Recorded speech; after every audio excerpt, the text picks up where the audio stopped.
Bienvenue mes élèves de la deuxième année du secondaire. J'espère que vous allez très bien. أهلا بكم ولادي وبناتي طلبة وطالبات الصف الثاني الثانوي. أتمنى يا رب تكونوا بخير وفي أحسن حال.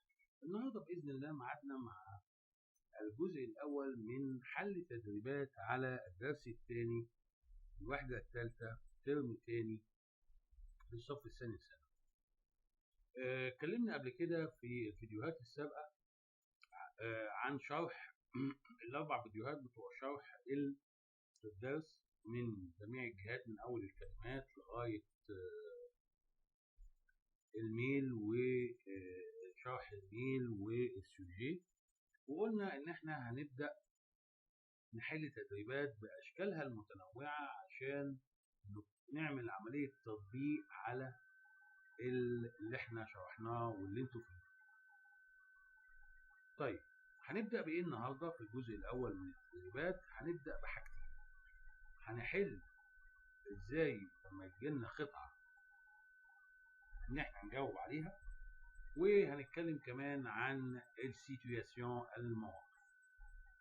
طيب التعليق بالامتحان ان انت بيجيلك قطعتين وانت بتفهمهم وبتحلهم، وبيجيلك كمان السيتوياسيون. طب الجزء الثاني من التدريبات هيبقى على الجرامير، ازاي انك تحل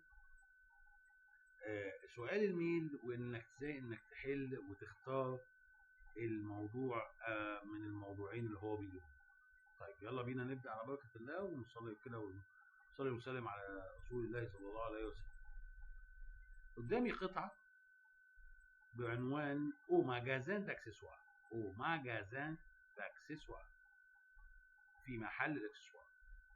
السؤال ده مهم جدا انك تقراه. ليس سو دوكيومون، اقرا هذه الوثيقة وريبون او كيستيون ثم اجب على الاسئلة.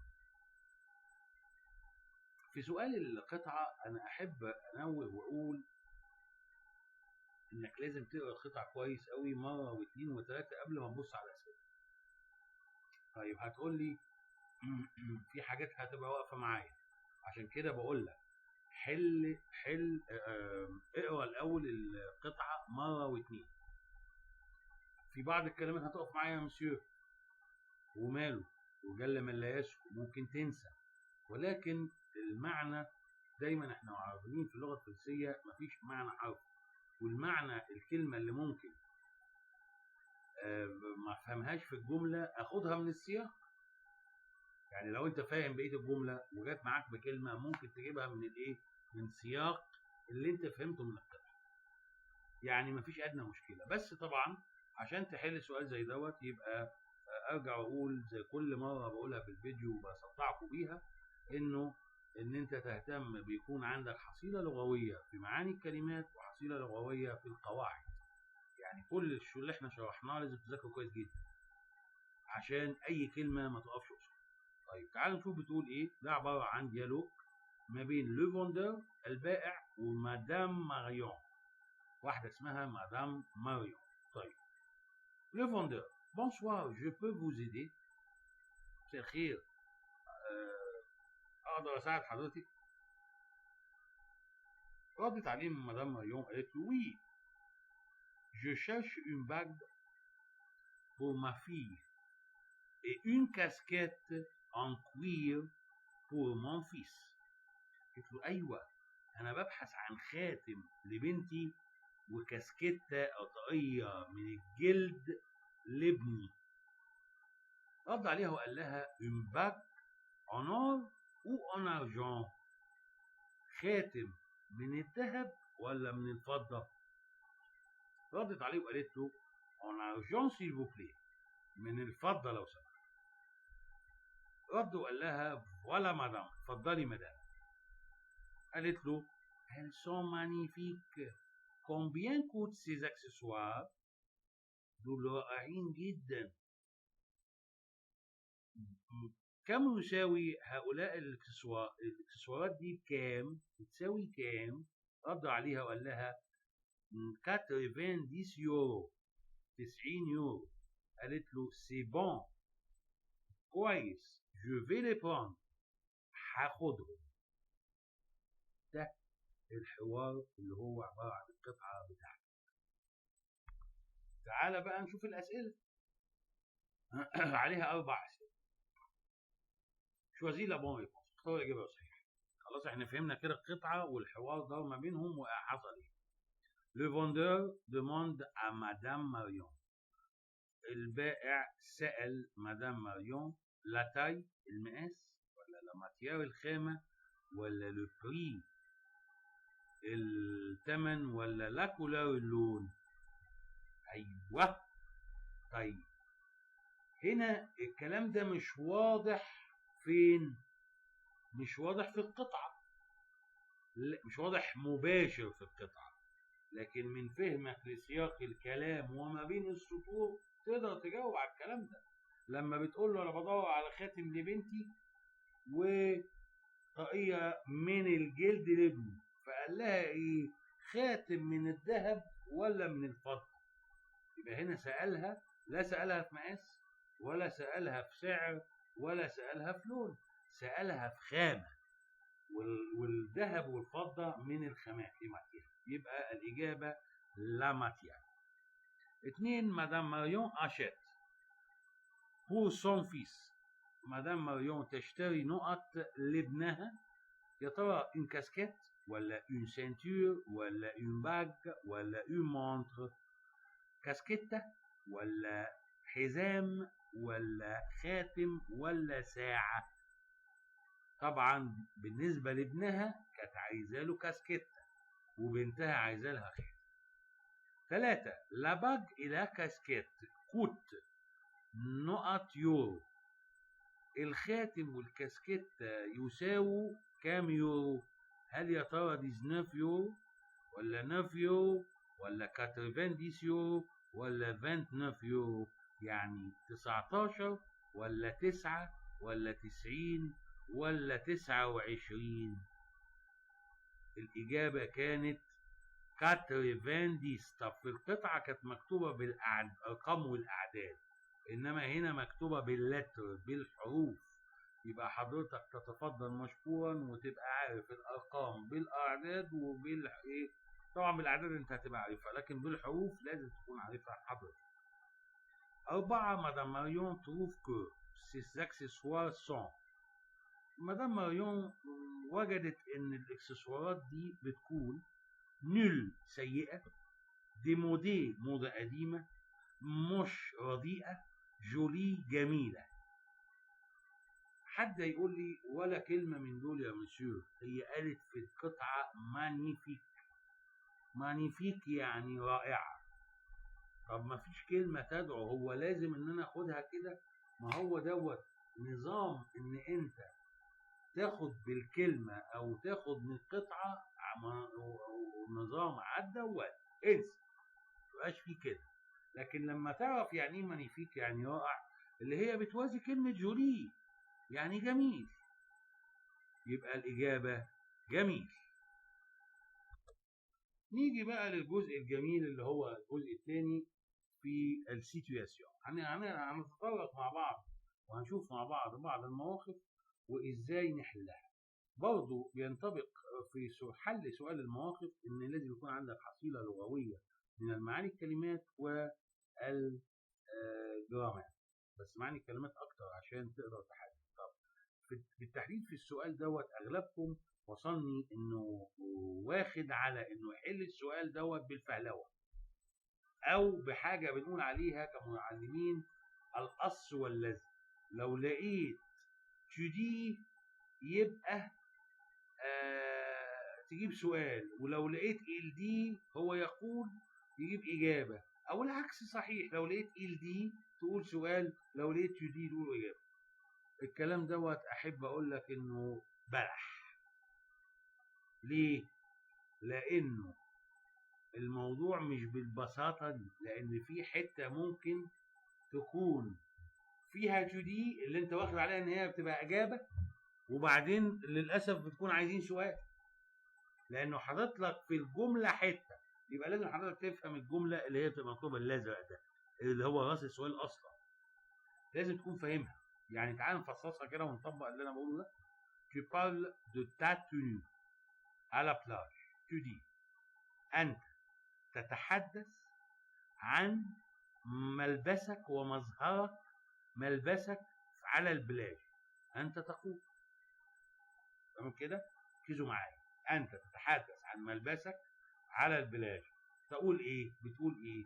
جو مي ان نوا بلانك، أنا بلبس فستان طويل. جو مي ان مايو دو بان، أنا بلبس مايو سباحة.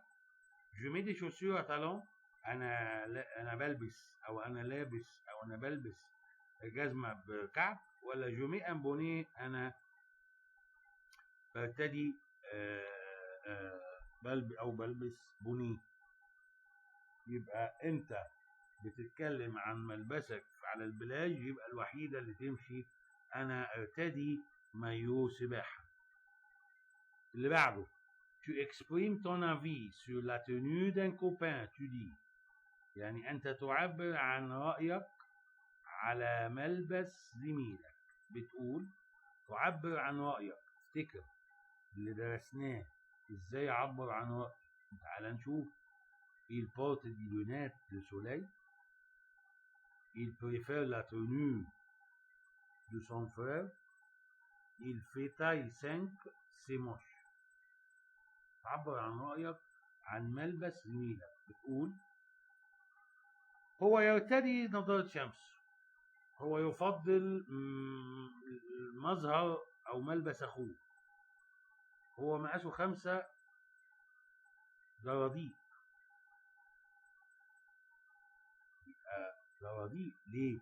لأنه تعبير عن الرأي، كيفية التعبير عن الرأي قلناها وشرحناها في الدرس، فبالتالي لا واحدة من الثلاثة دول، ولكن هي الأخيرة سيمون.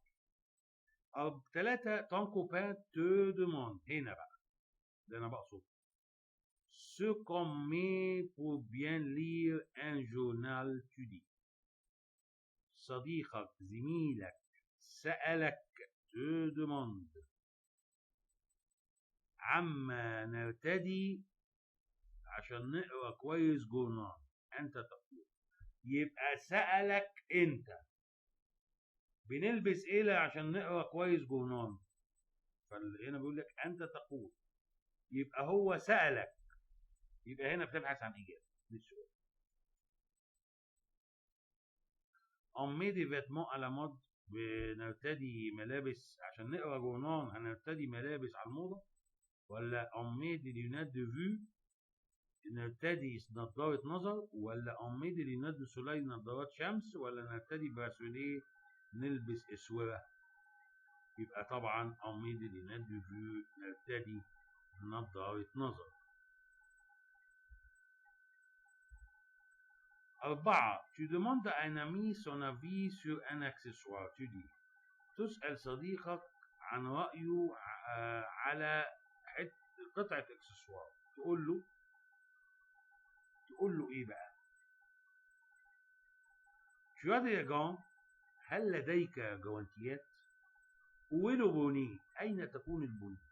comment tu trouves cette bague، كيف تجد هذا الخاتم؟ combien coûte cette bague، كم يساوي هذا الخاتم؟ يبقى انت بتسأل صديقك عن رأيه عن حتة الاكسسوار دي. ما حددش اكسسوار، بس هو هنا جايب لك جوانتي على بونيه على خاتم. بس انهي فيهم السؤال الصح؟ تيجي تقول لي صح، انت اللي بتقول رأيك او بتسأل زميلك عن رأيه في كذا، فهتقول له ايه؟ اقول له طبعا كيف تجد هذا الخاتم، اللي هي رقم سي. comment tu trouves cette bague. 5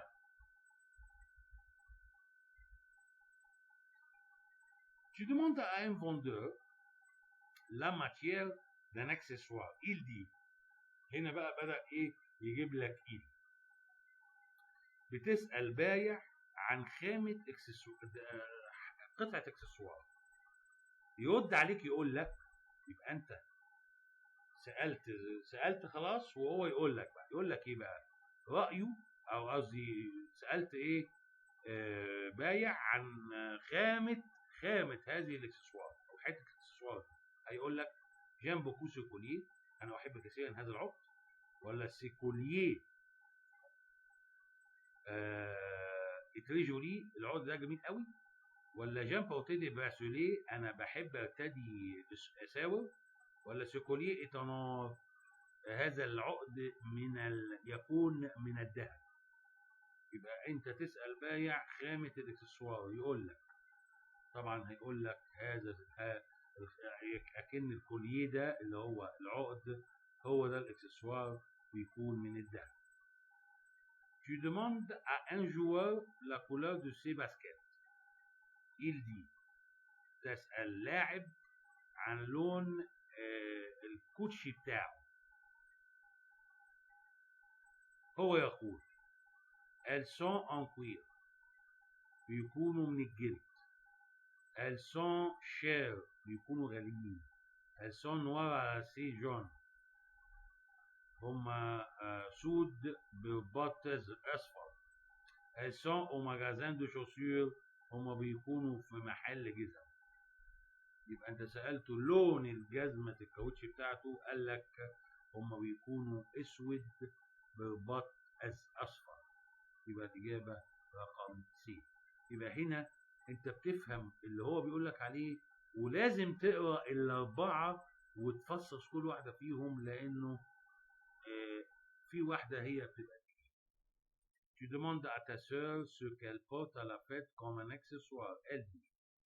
بتسأل أختك عما سوف أو عما على اللي هتلبسه في حفلة من الإكسسوار. هتلبس إيه في الحفلة؟ إيه الإكسسوار اللي هتلبسه في الحفلة؟ تسأل أختك إيه هي الإكسسوار، هتقول لك إيه بقى؟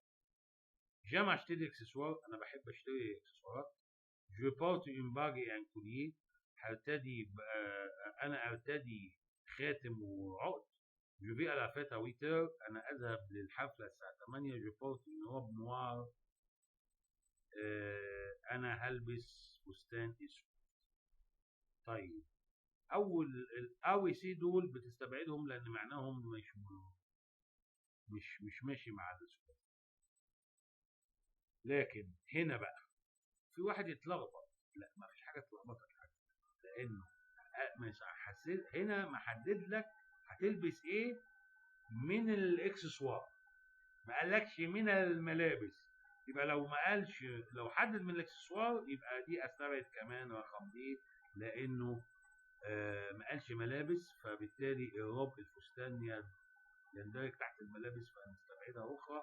هيتبقى جو بورت اون باج ان كوليه، اكنك بتعمل اللي هو البرنامج بتاع جورج خرداحي، حذف اجابتين. حذف اجابتين ده بس انت اللي بتحذفه من فهمك للسياق الايه الجمل الاحد.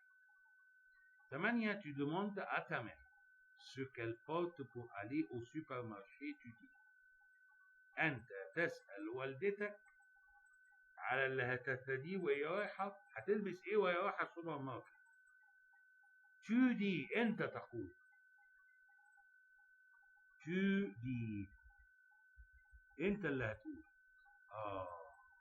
يبقى معنى كده انت تسأل والدتك هتلبسي ايه وانت رايحه السوبر ماركت، يبقى هنا تبحث عن سؤال بديهي وما شاء الله كلهم اسئله، بس انهي فيهم الصح بقى؟ Qu'est-ce que tu portes pour aller au supermarché? Qu'est-ce que tu achètes au supermarché? Qu'est-ce qu'il y a au supermarché? Où est le supermarché? ناخد من ورا تحت لفوق. أين يكون السوبر ماركت؟ ماذا يوجد في السوبر ماركت؟ هتشتري إيه من السوبر ماركت؟ هتلبسي إيه وأنت رايحة السوبر ماركت؟ يبقى طبعا الإجابة رقم A. 8 A. نيجي بقى لرقم 9. Tu demandes à ton frère ce qu'il met pour faire du sport. Il dit. سألت أخوك هيلبس إيه وهو بيمارس الرياضة. هو يقول. يبقى أنت سألته هتلبس إيه لما تلعب رياضة؟ فهيرد عليك يقول لك واحدة من الأربعة. un sous-vêtement, un pull, un costume, un pyjama. هيلبس بيجامة؟ لا. هيلبس بدلة؟ لا. هيلبس بلوفر؟ لا. هيلبس تريننج؟ أيوه. يبقى الإجابة un sous-vêtement. وبكده نكون انتهينا من الجزء الأول من حل تدريبات على الدرس الثاني الوحدة الثالثة تانية ثانوي ترم تاني 2022 2023.